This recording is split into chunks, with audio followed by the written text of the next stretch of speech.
This is Floyd Diaz, and you're watching Box Talk with Luis Madrid. Hey, what's going on, everybody? Welcome to another episode of Box Talk with Luis Madrid.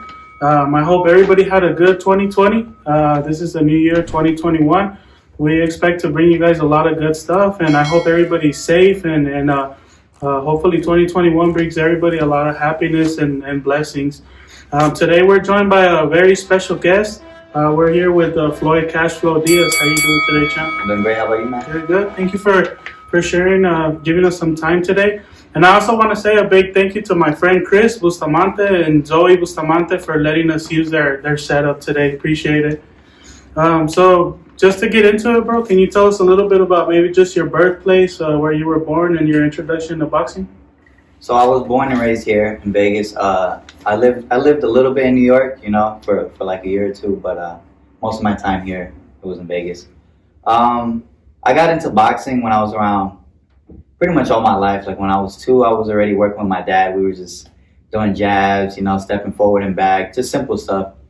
Then when I got to around, I say 4.5, 5, somewhere around there, it's when I went to the Mayweather gym because I told my dad I wanted to box. And then Roger said I was a little too young at the time. It's because at the time it was just pure adults. There was no kids, no one around, teenager age. So I said, okay. He said, give it a few years, come back, and we'll work with him. And then I came back when I was 6, and then Roger's like, okay, fine, we'll work with him. And we were hitting mids, and he kind of just like I just caught on real quick, so he liked it. Then at some point, Floyd ended up popping up in the gym. He saw me hit the mids. He liked how I was catching on quick. Gave me the nickname Cashflow, and here I am today. For sure. And so, do you come from like a family of boxing, or is it something that it's just you and you just caught on to it?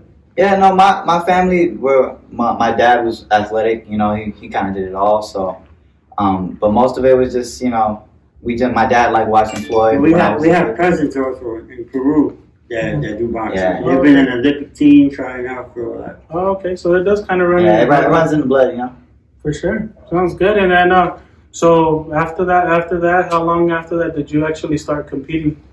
When I was 8.5, yeah, around there is when I started competing. I had my first fight. Then after that, I just kept fighting, trying to get as much fights as I can. And you have quite the resume. For the people that don't know, can you tell them a little bit about how many tournaments roughly and just your record in general? Tournaments, I can't say. I've so many I can't even count. It's like over 30. Yeah, for sure probably over 40 for sure, over 50. I don't know. I can't even. But I do have 210 fights. I'm 195-15. I've been ranked number 1 in the nation for about pretty much most of my boxing years. Since I was like 10, around there and up. How many? What weight classes have you been in recently? The last weight class I fought in was at 114. 114. Yeah, that was the last one. For sure. Sounds good, man. Well, thank you. And so now it looks like you decided to go pro. You're J.Prince's newest member, top rank. Yeah. Can you tell us a little bit about how that came about? Word just gets about, this guy talks to this guy. And actually, J.Prince's cousin, Mike Prince, he'd been following me for a long time. He hit my dad up. He called my dad, and that's how we got to meet up. They flew me out to Houston. They were real nice to me. They got me a hotel, and then they set up sparring the next day so I can showcase my talents. They liked it. They liked what they saw. So about 2 weeks later, when I came back, they said, J.Prince out here, come see him. And then that's how it happened. There you go. That's awesome, man. I actually saw an interview, I think it was about a year ago, maybe something like that, where you were talking to Ellie, and he asked you, at that time, did you know if you were going to go pro or stay amateur? At that point in time, do you feel like you truly didn't know, or did you kind of have an idea that you wanted to go pro? No, I had an idea I was going to go pro, because I've been in the amateur game too long. I've had too many fights. Even though I'm still a young kid myself, I still feel mature enough and ready to start actually making money for doing the same thing, I was doing before. It's just, now it's pro, So I guess you kind of already answered my next question, and I was going to ask you if the pandemic had anything to do with it, because if it affected the pros, I would imagine it really affected the amateurs. You guys are constantly fighting. Yeah, they didn't have no amateur fights in 2019. No nationals. 2020, So 2020 there was no main tournaments, no nationals, and it was just probably a little smokers and here and there, but nowhere near where I was at. So I was like, you know what, I might as well just turn pro, make some money, you know. And I'm not rushing anything, so I'm taking my time, growing into my mainstream. So For sure. And with that being said, do you have any idea of a potential fight date, or even like a somewhat of a time frame of when you might want to fight? I think this is the best time as any. I'm fighting February 13th Okay. here in Vegas on ESPN Plus. You know, check me out. So yeah, fighting February 13th. That's cool, man. You're getting ahead of me. You actually answered another question. Was that I was gonna ask you if you had to fight in Mexico, or did you turn 18 already? No, I'm still 17, but Vegas is one of the states. There's a few states out in America that allow 17-year-olds to fight. So, you know, it's probably obviously a lot of paperwork and stuff, but I still could fight at 17. For sure. Hey, man. Well, there you have it. That's awesome. If I'm not mistaken, that's a Box Talk exclusive there, right? Yeah. For sure. Heck yeah, man.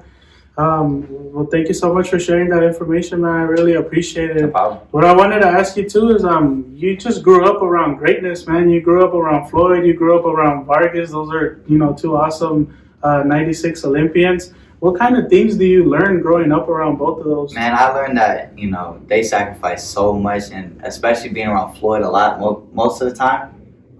He's talked to me so many times. I've seen him train. I've seen what dedication looks like, I've seen what it takes to be there, and I think it was probably, that's why I feel like I got the edge on anybody today, because I've been around them all my life.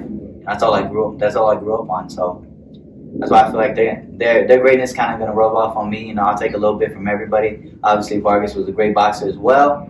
They all train stupidly hard for their fights, so I feel like I'm going to do the same. And I don't know if you still are, but you were really close with his kids growing up, and you were training with them and going to tournaments and all that. Yeah, I'm still real close with the kids. I be playing games with them every day. Yeah, they're my boys. They're funny. I always have a great time with them.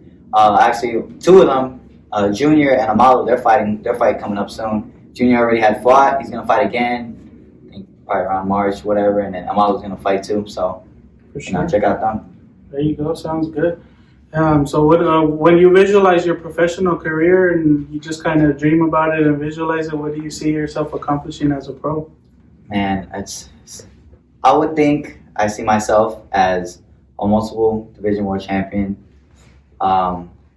At least I want to get every belt in one weight class. I want to pull a Teofimo, take all the belts, try to do what Lomachenko did, but succeed, I feel like I can do that. And after I do that, I'll probably just defend my world titles, maintain the career and stay undefeated, probably like, let's say 50-0, somewhere around there, and then work on everything else, For sure. And what weight class are you debuting at? I'm sorry. 118. 118. 118. 118 is gonna be my first couple of fights.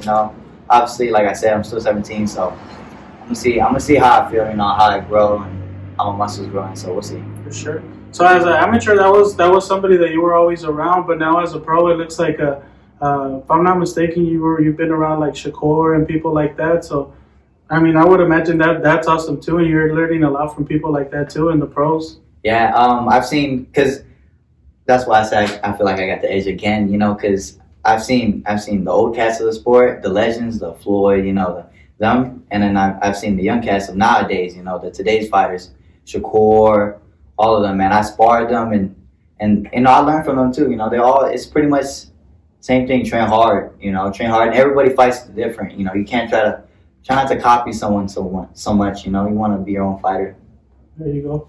For sure. Sounds good, man. Well, the next thing that I have for you is I have a couple of fights that are actually two of them are confirmed and one of them is a potential. Just want to get your take on it and break down, see what you think about them, okay? Okay. So the first fight that we have for you is the Miguel Berchel and the Oscar Valdez fight. I think it's like February 17th or something. Yeah, or 23rd. Somewhere around there. Yeah. I don't know. I think I got Berchel winning that one. He's obviously the dog. So I think Berchel got that, and then after Berchel, Shakur's gonna fight someone else, and then challenge Berchel after that. I feel like that's how it's gonna play out. That'd be a good fight. I feel like that's how it's gonna play out. Shakur's been chasing Oscar for a long time, man. Or whoever's the he just want whoever have the belt, to be honest. So that's how you want to make noise in the division. There you go. And the second fight that we have for you is the Gallo Estrada versus Chocolatito. I think that's at the end of January. I feel like I got Chocolatito. You know, he's more experienced. He's been caught. You know, he knows how it feels. So I think he's the veterinary. I think he got that fight as well. For sure. And then the last one, it's not confirmed yet, but it looks like it's really close. The Tyson Fury versus Anthony Joshua, if it does go down. Tyson Fury gonna beat him. I think Anthony Joshua, he's a great fighter. You know, he's very firm with his form. He has a very good technique, but I think Tyson Fury is too.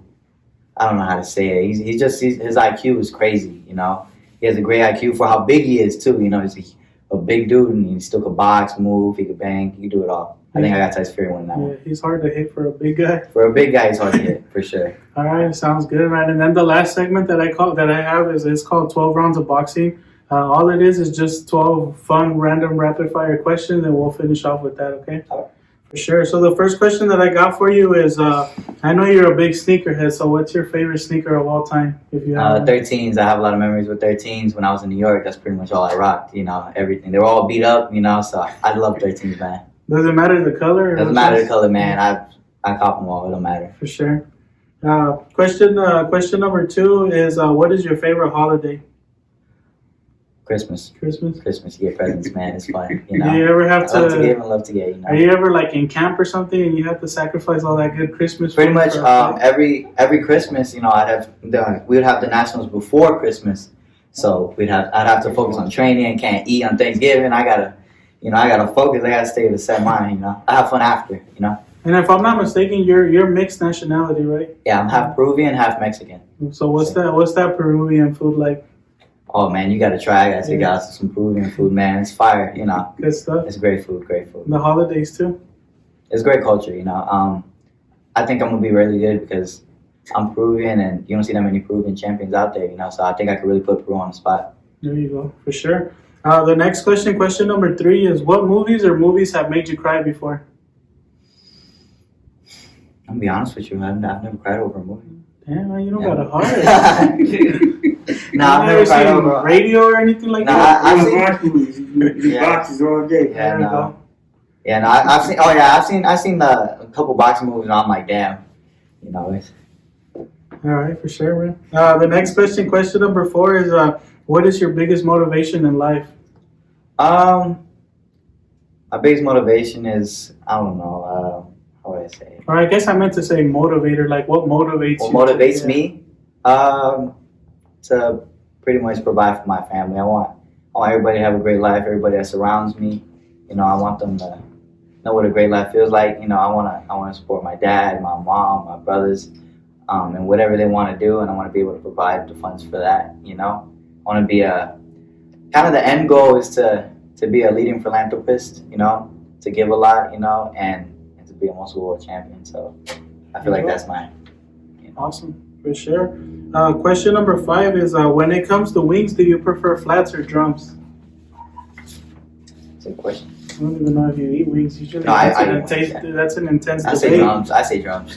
And drums, all the Drums? drums, yeah. All right. Question number 6 is, what is your favorite exercise and what is your least favorite exercise? My favorite exercise, I would say pull-ups, stuff like that. You know, more with the arms. But least favorite exercises, I would say, is doing them sit-ups, man. Those hard. You gotta lift your legs up, stuff like that. Like calisthenics and stuff like that. Those kind of kill me. You have to do But it's all for the better, you know. Yeah, it's for the body shots. For sure. For sure. Question number 7 is, what is the first thought that crosses your head when you wake up in the morning? I'm gonna get this bag.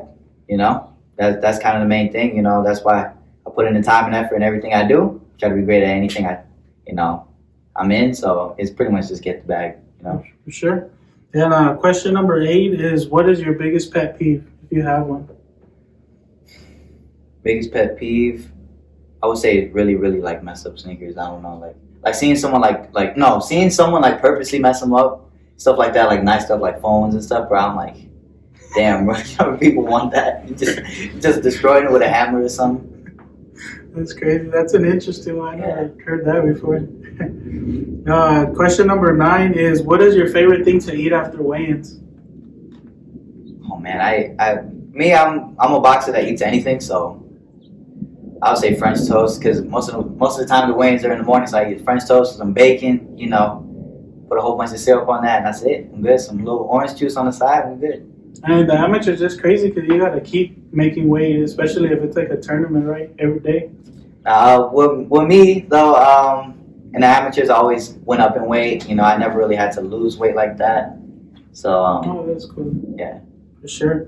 Question number 10 is: if you were forced to eat the same meal for the rest of your life, what would it be? It'd be steak with mashed potatoes on the side and a lobster tail. Yeah, I'm a real big fan of steak. Steak's fire. That's a good choice. You'll be living good for the rest of your life. Protein. Question 11 is: do you follow any other sports closely outside of boxing? I kind of stay around boxing, but I would say football. Football? Yeah, football is a really fun sport. I did it as well for a little bit. You know, if nobody knew, I did for like a year or two. It was pretty fun. I'm a small dude, but it was fun. You know, just to hit somebody and to get hit. You know, different feeling. I think I saw on the Team USA website that you're a Rams fan. Yeah, I've been a Rams fan forever. You know, I don't know. It's just something about the Rams. So it has nothing to do with LA. You just follow the team to LA? Yeah, I just follow the team. But you know, I love my LA people, so you know, nothing changed. There you go. And then the last question I have for you is: when it's all said and done, what do you want people to remember about you the most? Floyd was a funny guy. He was a great boxer, and he did whatever he wanted to do. He said his mind to. That's pretty much. You know, I want to be in every boxing conversation. There you go. For sure, man. Well, before we let you go, do you have any last words to your supporters, friends, family, and any social media you want to give out? Thank you guys. I love you all for supporting me, and now on my journey to be a world champion. You can follow me at Floyd Cashflow Diaz. It's pretty much on Twitter, Facebook, everything. You know, so I love you guys. Stay on the journey. I'm becoming world champion. So.